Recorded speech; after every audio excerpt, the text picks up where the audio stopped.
सज्जनपूर गाव आपल्या सक्त कानून आणि कडी नियमांसाठी जाणला जात होता।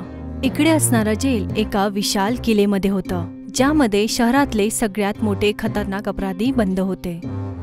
पण पोलीस आणि प्रशासनाच्या कडक वागण्यानेही मान्याने सगळ्यांच्या नाकामध्ये दम करून टाकला होता। दिसत नाही का तुला की मी तर चुपचाप बसलो आहे? जा तिकडे झाडू मार। चल। नाही जाणार। काय करशील? तू कोणाशी बोलतोय तुला हे माहित आहे ना? हो, गलीच्या कामचोर बिल्ल्याशी। आपलं तोंड सांभाळ, समजलं? मान्याच्या वाईट वागण्यामुळे सगळीकडे अशांती होती।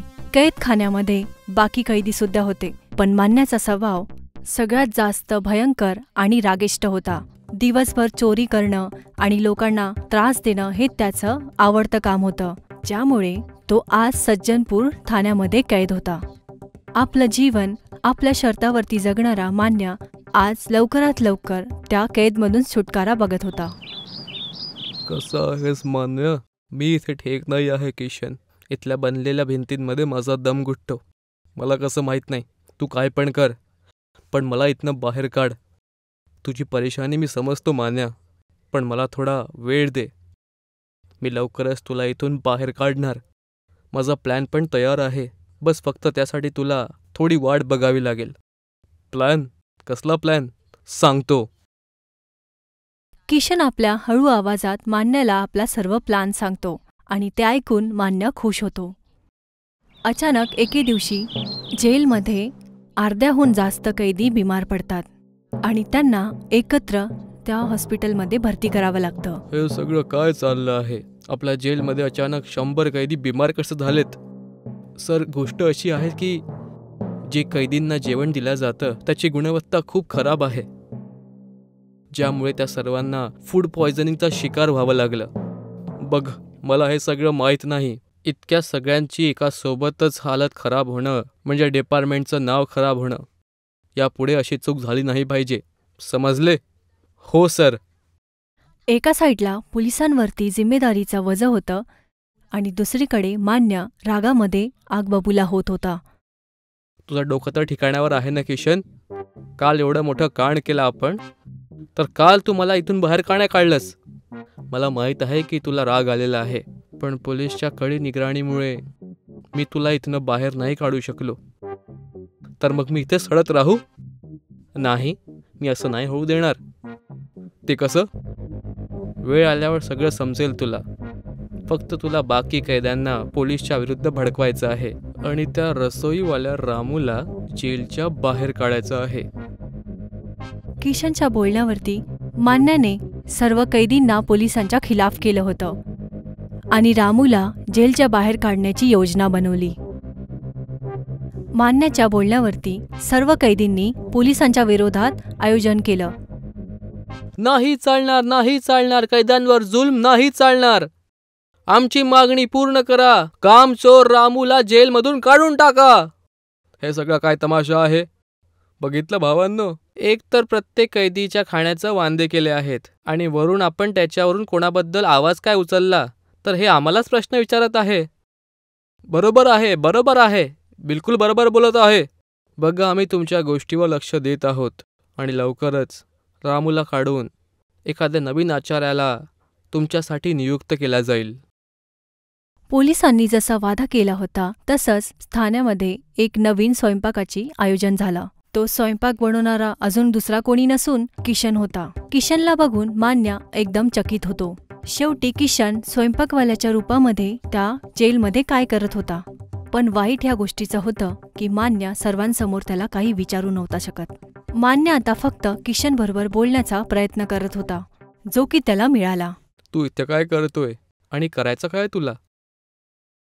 मान्याचा उत्सुकता बघून किशनने चुपचाप त्याला आपला प्लॅन सांगितला आणि मान्याने चैनचा श्वास घेतला।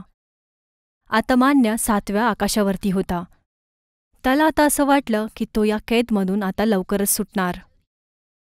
मांजर कितीही डोळे बंद करून दूध का नाही पिणार, पण शेवटी पूर्ण जगाची नजर तिच्यावरच टिकलेली असते। किशनच्या आल्यामुळे जेलचं वातावरण परत आधीसारखं झालं होतं। त्याचं लक्ष कैदींच्या जीवनावरती पूर्णपणे होतं। पण एके दिवशी ऐका ऐका ऐका, तुमच्या सगळ्यांसाठी माझ्याकडून एक खूपच महत्त्वपूर्ण घोषणा करण्यात आहे.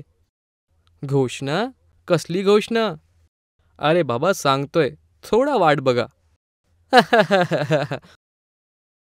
तर उद्या आपल्या सज्जनपूरच्या ठाण्याची 100वी वर्षगाठ आहे, ज्याच्यामुळे उद्या तुमच्या सर्वांसाठी खास मेजवानी तयार करणार आहे. वाजवा टाळी. एवढी खास मेजवानी? पण ह्या मेजवानीमध्ये होणार काय? भाजी पोळीसोबत एक गुलाबजामुनची कटोरी. बरोबर बोलला. नाही, ह्या वेळेस कुठल्या गुलाबजामची कटोरी नाही मिळणार आहे, पण किशन स्पेशल नूडल्स बनवणार आहे. वा वा, सज्जनपूर ठाण्याचे सुनेरे दिवस आलेत. दुसऱ्या दिवशी किशनच्या बोलण्यानुसार सज्जनपूर जेलमध्ये वर्धापन दिनाचा आयोजन चालू झाला. सज्जनपूर जेलामध्ये तिकडचे ज्वेलर आणि कर्मचारी आणि मोठे मोठे अफसर सुद्धा होते आणि कैदी जन मन गण एकत्र गात होते. मोठे मोठे पोलीस ऑफिसर सज्जनपूरच्या आठवणींना ताजे करत होते. आज खूपच खास दिवस आहे, कारण आज आपल्या सज्जनपूर जेलची 100वी वर्षगाठ आहे. मला आता पण आठवतं की जेव्हा मी ह्या सज्जनपूर जेलमध्ये पहिल्यांदा आलो होतो, तर इथले कानून आणि नियम इतके सक्त होते मला माहीत होतं. म्हणून माझी इच्छा होती की आपल्या जीवनच्या कार्यकाळात एकदा तरी ह्या जेलचा भाग व्हावं, ज्याची संधी मला मिळाली. पण तसं तर मी खूप जेलमध्ये काम केलं आहे, पण खरं तर हे आहे सज्जनपूर सारखी गोष्ट दुसऱ्या जागी कुठेच नाही. काय माहीत किती गुंडे अपराधी येतात, पण इथनं आपली शिक्षा पूर्ण होऊन ते गुंडे मवाली राहत नाही. ते आपलं परिवर्तन इथून करून बाहेरच्या जगात सामील होऊन जातात आणि मला ह्या गोष्टीवर खूप गर्व आहे. अफसरचं बोलणं ऐकून सर्वांच्या चेहऱ्यावरती हास्य येतं. सर्वजण आपल्या बोलण्यामध्ये व्यस्त होते, पण तेवढ्यातच एका पोलीस ऑफिसरची नजर किशनवरती जाते. तो सर्वांशी लपून स्वयंपाकघरामध्ये काहीतरी करत होता. तसा तर किशन त्या नूडल्समध्ये हाताने आपल्या काहीतरी मिसळवत होता. तू इथे काय करतोयस किशन? अफसरचा आवाज ऐकून किशन थोडा गडबडून जातो आणि त्याला वाटलं की माझी चोरी पकडली तर नाही गेली. काय झालं किशन? तुझ्या चेहऱ्याचा रंग मला बघून का उडाला असा? नाही, अशी काही गोष्ट नाही आहे साहेब. ते तुमची आवाज अचानक कानावर पडली ना, तर मी थोडं घाबरलो होतो. ठीक आहे, लवकर सगळ्यांच्या जेवणाची व्यवस्था कर. पोलीस अफसरची गोष्ट ऐकून किशनच्या जीवामध्ये जीव येतो. तो चुपचाप आपलं काम संपवून सर्वांच्या बसण्याचं नियोजन करायला बाहेर येतो. थोड्या वेळात सर्व काही करून किशनने आपल्या हाताने ते खास नूडल्स सर्वांना दिले. किशन आणि मान्याचं षडयंत्र आता सफल होणार होतं. पण वेगळी गोष्ट होती. किती वेळ झाला तरी कोणाला काहीच नाही झालं. सर्वजण आपल्या मस्तीमध्ये नूडल्सचा आनंद घेत होते. आणि तेवढ्यातच हे सगळं काय होत आहे किशन? कोणी इथे बेशुद्ध का होत नाही आहे? हीच गोष्ट तर मला पण समजत नाही आहे. तेव्हाच अचानक काही पोलीस हवालदारांनी मान्या आणि किशनला गिरफ्तार केलं आणि त्यांना घेऊन ठाण्याला गेलेत. आणि त्यांना आश्चर्याचा धक्का बसतो. आम्हाला इथे का आणलं आहे हे तू विचारत आहेस? लॉज नाही वाटत तुम्हा दोघांना? आम्हा दोघांना? बघा, माझा आणि याचा काही संबंध नाही आहे. विनाकारण मला याच्यात नका खेचू तुम्ही. तुला काय वाटलं तुझ्या जेलमधून धावण्याचा प्लॅन आम्हाला माहीत नाही पडणार? पोलिसांच्या तोंडातून जेलमधून पळून जायचं गोष्ट ऐकून मान्या आणि किशनच्या चेहऱ्यावरती घाम येतो. त्यांना समजतच नव्हतं की शेवटी पोलिसांच्या कानावरती ही गोष्ट कशी गेली. धावायचा प्लॅन? हो, पळायचा प्लॅन. तुला काय वाटलं रामूनं बनवलेल्या जेवणमध्ये कोणी मिळावट केली होती हे आम्हाला माहीत नाही पडणार? ज्या दिवशी हे कांड झालं त्या दिवशी आमची नजर तुझ्यावर होती मान्या, कारण तुझ्या आल्यावरच हे तमाशे सुरू झाले होते.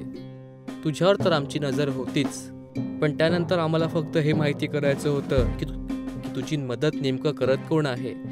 आणि मग झाली याची एंट्री, किशनची. काय माझी? हे तुम्ही काय बोलत आहात साहेब?